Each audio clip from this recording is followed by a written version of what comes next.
The 5 Phillies that needed to be in New York. So open it up that way, Loogie. Cinco de Evo on Evan and Tiki on the Fan. I'm a baby. I'm a loser. Now, this was tough because there's a lot of guys that could make this list, and there's a few that didn't. So I'll start off at number 5. Number 5. Kyle Schwarber. The Yankees could have had him, Tiki, 3 different times. They could have 3. They tried to get him when they traded Aroldis Chapman to the Chicago Cubs, and Kyle was off an injury. I remember that. They could have had him as a free agent before the 2021 season.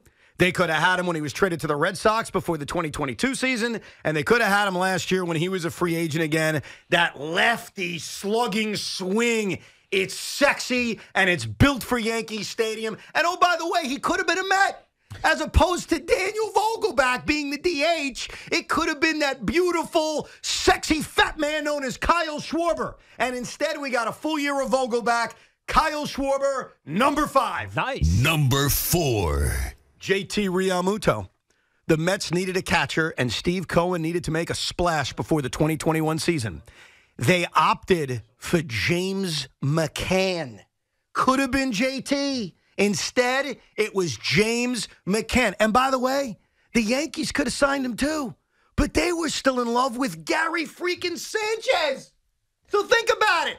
JT Realmuto was CB'd by James McCann and Gary Sanchez. JT Realmuto, a clear number 4. Number 3. It's going to surprise you. You were going to think this was number 1. Bryce Harper's number 3. Oh. Yeah, Bryce Harper could have been a Yankee. He even said, I wanted to talk to the Yankees. Brian Cashman famously told Brian Hoke, we just don't see how it makes sense. He doesn't play first base. So to talk to the Yankees or to use the Yankees? Oh, he grew up as a Yankee fan. I know, but I'm just saying. Come on. We had If he too many wanted to come to the outfielders. Yankees, he could have come to the Yankees. No, we had Aaron Hicks and we had Clint Frazier in the outfield. Aaron Hicks? That was the excuse. So the Yankees were that clear. was tongue-in-cheek. I got you. No, at the time, that's literally the reason. They had too many outfielders. And if the Mets had been owned by Cohen a year or two earlier, they would have been in on him. But Jeff Wilpon gave some cockamamie excuse from Brody Van Wagenen about, well, you know, how many teams have multiple guys making $100 million? That would be weird. Plus, we're really good in the outfield. Bryce Harper, number 3. Number 2. Zach Wheeler.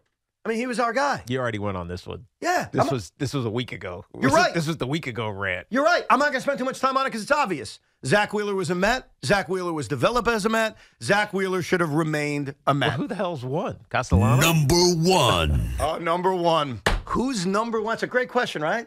It's not Nicholas Castellanos, though, again, would have been a nice Met or Yankee. It's not Trey Turner, would have been a nice Met or Yankee. He was never coming. But go ahead. The number 1 guy is the man sitting in the Philadelphia Phillies dugout who's about to manage a team to another World Series. We're talking about Robert Blumenthal Justice Alejandro Thompson. Rob Thompson, the manager. Not his real middle name. No, I made that all up. The manager of the Philadelphia Phillies. Rob Thompson was a long-time Yankee coach. And not only that, Tiki, I got a little sidebar for you. When the Yankees decided to fire Joe Girardi at the end of the 2017 season after reaching the 7th game of the ALCS, the first guy they interviewed, the very first guy, was Rob Thompson. So Rob Thompson, who was always a bench coach and a third base coach and an instructor, finally got his opportunity last year after the Phillies fired Joe Girardi. And what did the Phillies do? They won the pennant last year. They won the pennant, or they're about to win the pennant this year. So for all the Yankee fans that have talked about a manager change, we need a new manager, you had your manager. Rob Thompson was there, and the Yankees were like, nah, I'm good. Let's bring in the guy with a home run a decade earlier. And that is my Cinco de Evo. Subscribe and listen to the Rico Broadner podcast. That was just a lame excuse to play that. Yeah, that was just an excuse for you to talk baseball during football season. That's all that was, Evan. Am I right, though? No, Am I mean, not right? I mean, if you care enough to get mad about the Phillies getting ready to go back to the World Series, yes, Yeah, it is a good reason, but I don't know how many people care that much about the Phillies. No, it's not about the Phillies. As it pertains to the Yankees and the Mets. It's not being in the World Series. All about you forgot Kevin Long, the hitting coach, as well. Oh, who no. also went along with them. He sucked with us, too. No, he didn't. A-Rod won an MVP. And Oh, yeah, Gino he had to show A-Rod how to hit. Cano was hit 300, but he's doing fantastic work with the Philadelphia Phillies. And Kevin Long was with the Mets as well. I didn't forget them. There are so many guys that could have made the 5. I had to leave guys out. I had to leave Trey Turner out. I had to leave Nick Castellanos out. Trey Turner was never really going to be a New Yorker. Why? Because he wanted to go to Philly. We knew he wanted to go. Everybody knew he wanted to go to Philly. Yeah, but Tiki, you never find out if a guy wants to play for you when you don't make them offers. Okay, but he wasn't coming to the Yankees, first of all, because they were they are so obsessed with Anthony Volpe. There was no way they were signing a free agent shortstop. Doesn't make them right. Okay, I don't say it's right. I'm just saying that's the reality. Right, but of the Tiki, that's my circumstances. counter to you, that just because the Yankees didn't have interest in Trey Turner, or the Yankees didn't have interest in Bryce Harper, or they didn't have interest in JT Realmuto, or the Mets didn't have interest in Nick Castellanos, doesn't make it right. And the reason why it matters is the Philadelphia Phillies right now, as much as we may hate them, they're the template. Because what the Phillies have done is they have spent. And when they've bought players, they've been correct on the guys they bought. The Mets and the Yankees over the years have bought guys. There's no question. Yeah. But overall, they haven't bought the right guys. They've made some correct decisions in terms of buying guys and some really bad decisions in terms of buying guys. Everybody on that list, and I left out, like I said, Trey Turner and Nick Castellanos, were bought players. Guys that could have been bought by the New York Yankees and could have been bought by the New York Mets. Now, Bryce Harper's gotten all the attention over the last week as the obvious guy. But he's not the only guy. That's the crazy part. This isn't simply the Yankees missed out on Bryce Harper. We know that. And the Mets did too. If they had an owner that was serious about winning, why wouldn't you go after an elite player like Bryce when he's available? But this entire Philly team is made up of bought players that the Mets and or Yankees could have purchased, and they failed. And a big part of why we're sitting here in the middle of October, weeks removed from the Yankees and Mets playing a game, and months removed from the Mets and Yankees playing a game of significance, is because they didn't buy those guys. Yeah. Mercenary piece of crap. We bought the wrong guys. Well, I mean, so the other thing, and this is probably philosophical. I remember listening to Joe B last year. This was when he would come on Tiki and Tierney. And it was obviously the Mets were 100-win season, 101-win season. So we were talking football, but we'd also talk about the Mets. And the only thing he would emphasize about the Mets, got to win the division. If you don't win the division, they have no shot. Got to win the division. Got to win the division. He said it 50,000 times to the point where I was like, why do you got to win the division? It's an extra wild card. Why do you got to win the division? Got to win the division. You know what the Phillies don't care about? Winning the division. Winning the division. 87 wins last year. What were they? They were third a year ago. Yeah. They were second this year with 90 wins. The division doesn't matter.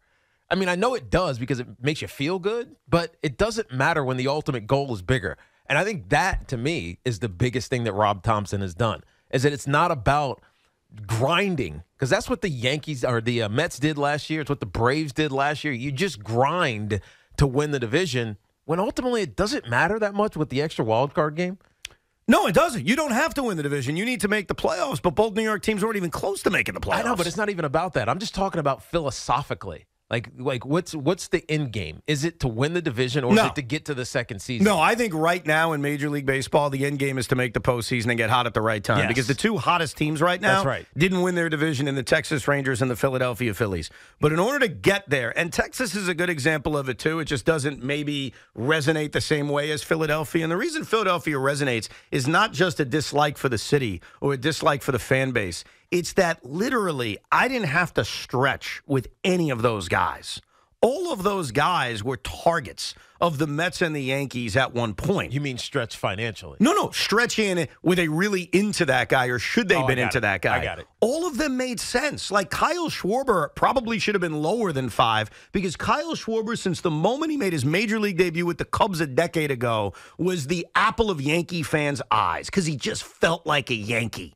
He looks like Babe Ruth. He's this slugging, big, left-handed hitter. And while the Yankees maybe need more little ball, they could use more home runs. And Kyle Schwarber hits a lot of them. And the Yankees had multiple opportunities to bring him in. And I ask you a simple question. If Kyle Schwarber is in the middle of the New York Yankees lineup this season, are they not significantly better? Yeah, they feel better. It feels like you have someone more consistently doing what they're supposed to do in the middle of their lineup. If Kyle Schwarber is in the middle of the Mets lineup instead of Daniel Vogelbach, are the New York Mets significantly better to the point where they're maybe not even selling off the two mercenaries? Oh, yeah, without doubt. Without a doubt. That's number 5. I got to step in on Schwarber. He would hit a ton of long ball. That has not been the Yankees' problem. In fact, Schwarber would have just added more to the Yankee problems. Another guy that basically hits 200 or right under it the last couple of years. That is not what the Yankees need, is another guy to mash home runs. They couldn't use another guy who hits 40 home runs in a season? It's easy to say that No, this it's year. not easy. It's the reality. No. Evan, that is fundamentally the problem with the Yankees. That they have added, if Rizzo doesn't get hurt this year and Judge doesn't get hurt, the home run total is not a problem for the Yankees this year. They don't have enough lineup flexibility, and he's another fat slob with no lineup flexibility. Hold on. It's not that was their problem. It's that there were 8 teams in Major League Baseball that hit more home runs than the Yankees. If Kyle Schwarber's on that team, and instead of the Yankees hitting 215 home runs, they hit 245 home runs, you can't tell me they're not scoring more than 4 runs per game, and they're not better. But here's the deal, Ev. We would get to October, and the same freaking Yankee problems would emerge. Kyle Schwarber in October last night hit 2 bombs that still haven't landed. I get it. One hasn't landed, the other barely got out. He's also getting guys on in front of him, stuff like the problem is the Yankees don't get enough guys on base around all these homers. Now you want to tell me I replace him with Giancarlo Stanton? I'm fine with that, but that's not the reality. If they had brought By the way, him that's in, the only one I'm disagreeing with you on.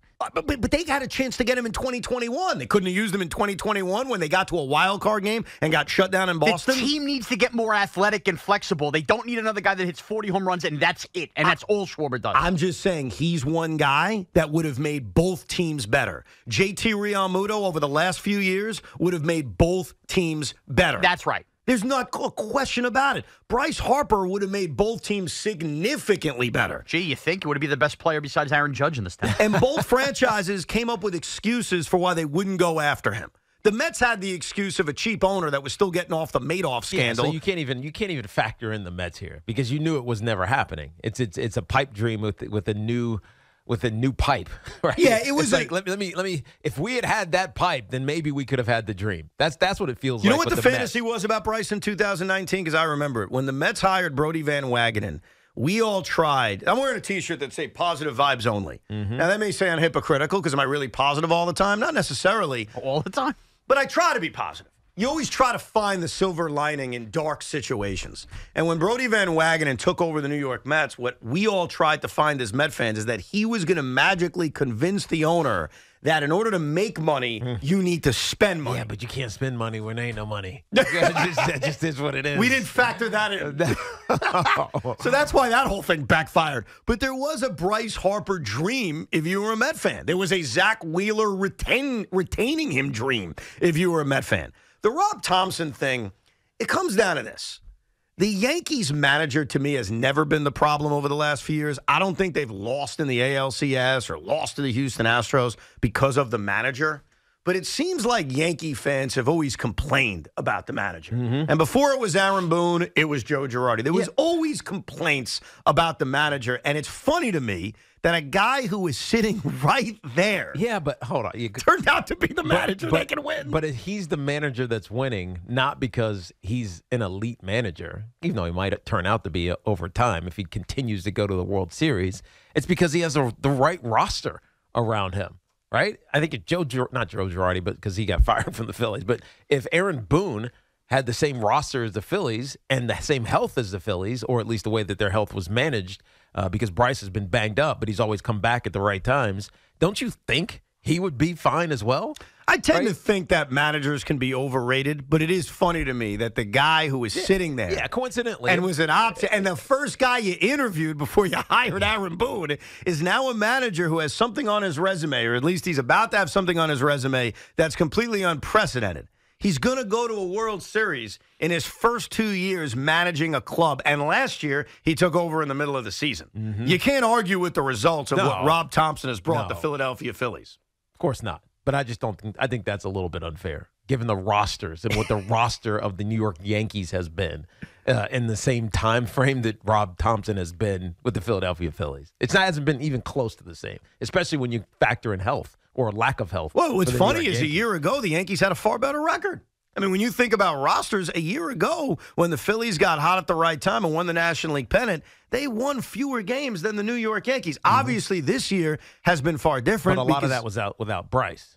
Sure. A year ago. Oh, I get that. And a lot of it was the Yankees were a clearly better team. Aaron Judge stayed healthy most of the season. The Yankees pitched a lot better, and they won more games, and they got to the ALCS.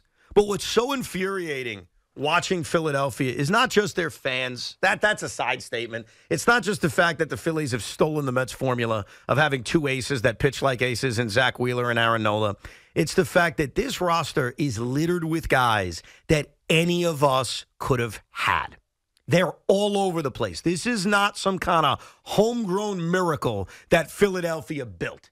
They are a team built on free agents, and every last one of these free agents could have been New York Mets or could have been New York Yankees if the Mets or the Yankees were willing to write the highest check. Because here's the truth about free agency. And you can tell me all day about Trey Turner wanting to be teammates with Bryce Harper and how great this locker room gets along with each other. And that's fantastic. Guys go to the highest bidder.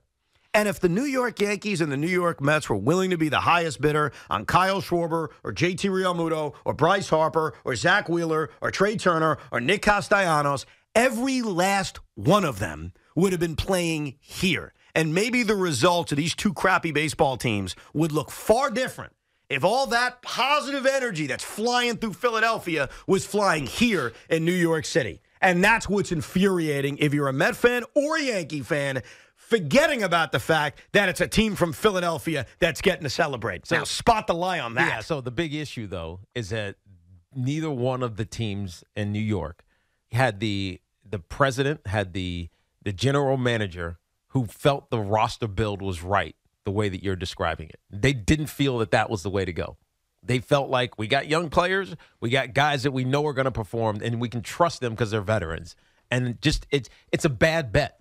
They made bad bets. I know you're frustrated because the Phillies are about to go to the World Series again, but we talked about this last year. We talked about the beginning of this year. The Mets have a plan and what they wanted to do. Clearly, it was flawed, but we only know that in retrospect. In real time, it kind of felt like a good idea. It really did with Scherzer and Verlander and, everything else that they had brought to this team, Senga, etc. But it was a flawed plan. Now you see it. That's all it is. You're just revising history. I'm not revising history. You're trying to. You're trying to The revise Mets made history. a choice between JT Realmuto. They didn't have the money. They had a choice in 2021, Steve Cohen's first offseason, to sign JT Realmuto or James McCann. They chose James McCann. That was a decision they made. They made that decision. The Yankees decided to talk themselves into the fact that they were fine in the outfield and they didn't sign Bryce Harper. That was their decision. Kyle Schwarber could have been had years on and years off by both teams. That was their decision. And while the Mets were flirting with Carlos Correa, as great of a postseason player as Carlos Correa is, they were flirting with him. They were offering him a mega contract. Trey Turner was out there. You could have had that conversation with him. So both of these franchises made decisions that are wrong. And the Phillies have made decisions that are right because they've hit on all of these free agent signings, and it's why they're 2 wins away from the World Series, and we're picking grass. Your call's 877-337-6666. And Robert Saleh said something earlier this week that we need to examine. He said the New York Jets offense is close. Are they?